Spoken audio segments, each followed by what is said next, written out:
friends. So today I'm recording a live series. It's actually going to be, it's all recording live and it's going to be up on YouTube, a three-part series up for Mom Triage 101. I realized that the information that I've been putting together today to answer the question, is she safe? And what do you need to do next, Mom, if your kid is having a meltdown? It's too much to handle in one call. So what I'm doing right now is I'm going to give you the quick overview, and then I'm going to ask you to check YouTube on my YouTube channel. I've got a channel called Autumn Stringham. There's no H in Stringham. If you spell it right, you'll find me, and you can go there, and I might even just post the links here and feel better. But basically, we're just going to go over the 3 points briefly, and then you can go over to YouTube to check it out in full as those episodes go up, and they'll be up in the next 24 hours or so. I'm just going to record them all tonight because I'm feeling chatty. So, Mom Triage 101. Everybody, every single mother is going to face this question: is my kid safe? And you're going to wonder how to make that decision, and then you're going to wish you could just defer it. So sometimes it's tempting, as soon as there's some upset, to pass the kid off to the counselor at school, pass the kid off to the teacher at school, pass the kid off to the doctor at the clinic, do something to say, hey, I don't know, I'm not a professional, I don't know what to do. But you don't get to do that. You don't actually get to do that, because who's the mom? You are. And ultimately, who decides what happens next with your kid? It should be you. It's up to you to know your child and to be able to figure out by logic what is the next best move for your child. I have seen over the years so many children over-medicated or under-treated based on a mom just too scared to really get down to brass tacks, to tap into some of that mom tuition and be able to make those decisions. So very briefly, and this is not the whole answer, we're going to go through 1, 2, and 3. Number 1, employ the SAFE T method. Okay, I've talked about this a couple of times today on other areas, other places online. SAFE T, SAFE-T. It's a handout that I received, and you can find it under Google, from the National Suicide Prevention Lifeline when I took training there. I took some training for suicide prevention, worked on their volunteer line for a long time under the direction of some professionals who really had their stuff down, and I learned a lot about risk assessment.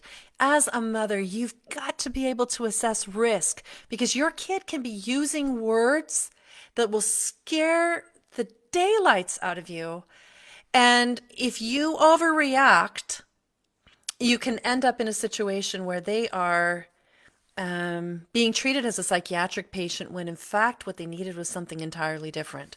So this is where really a very thoughtful process comes into play as a mom. And I'm looking for my notes here. Here we go.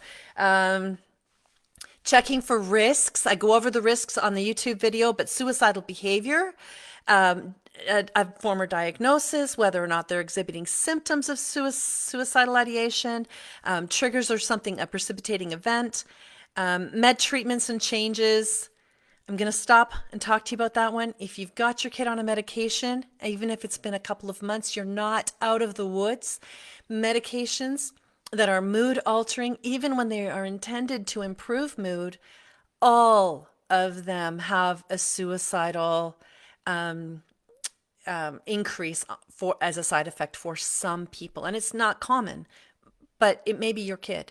So if you have changed a medication, taking away medication, adding a medication, even if it's been a couple of months, be aware of that. That is something that you need to know.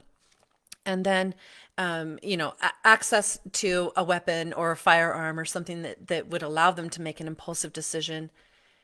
Scary stuff for teens. Impulsivity is a big deal. We're going to be talking about impulsivity in a couple of seconds. Okay.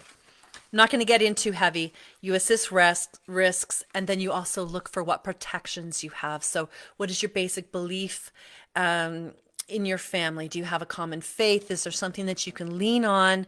Does your child have dreams or hopes or aspirations? Have they written in their journal lately? Have you read their journal lately? Responsibilities, what do they have in terms of people who love them, people that they care for, even pets? All of these things are protections. And we learned that on the Prevention Lifeline, that when we're assessing risk, we also assess what people have for protections in their life, and then how we can draw on that in the conversation to help somebody come to a safer conclusion about their lives. Okay, the second point, and so please, please watch the whole video if you're actually dealing with this issue.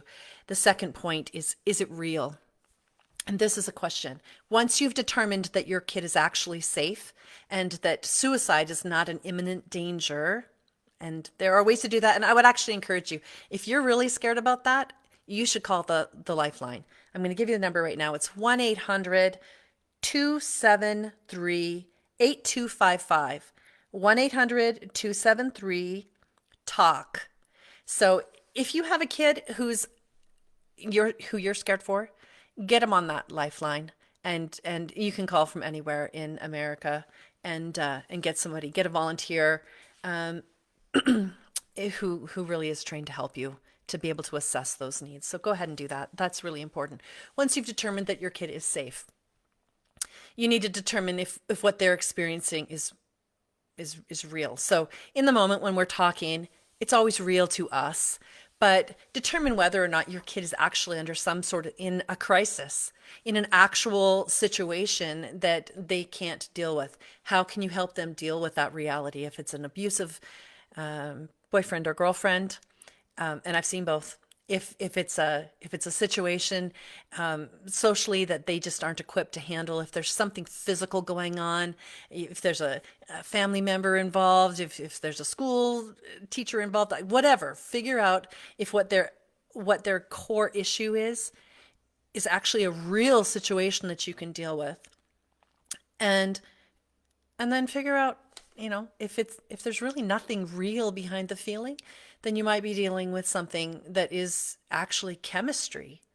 And we know that stressors can affect chemistry, and chemistry can lead to behaviors that also create real life situations. So that whole stress cycle that I teach, you got to go back to that at some point and really take a look what's affecting what.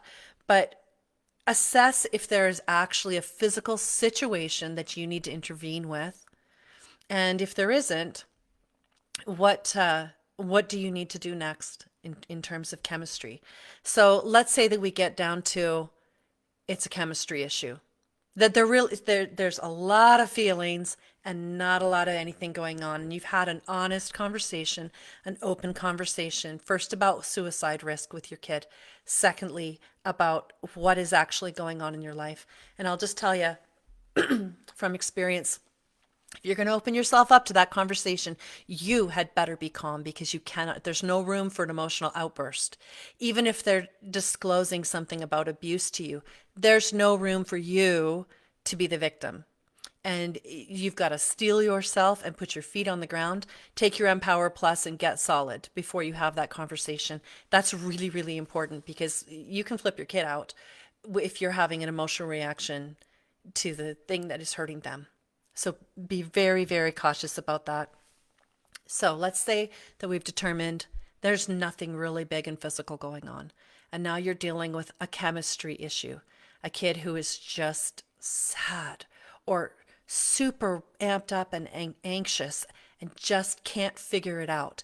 Now you need to come down to this decision. You're talking about rest, or you're talking about care and solutions. So in my mind, rest can be an important part of treating a chemistry situation when it is so far out of control that it feels life-threatening to somebody. Rest is important, and I'm talking about medication at that point. A medical emergency intervention can be an important part of saving someone's life. I know that it was for me. There were times when I was just pushed so far, and there was so much chemistry going on, that the very best thing for me was to take a shot in the behind and go to sleep for 3 days and wake up and start over.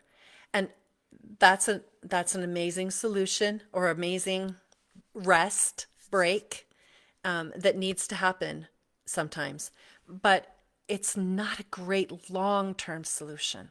So if the person that you love, if this kid needs a break and they need a rest, you know how to get them that. And you can go ahead and check them in and get them safe and get them some sleep. Just get them calmed down.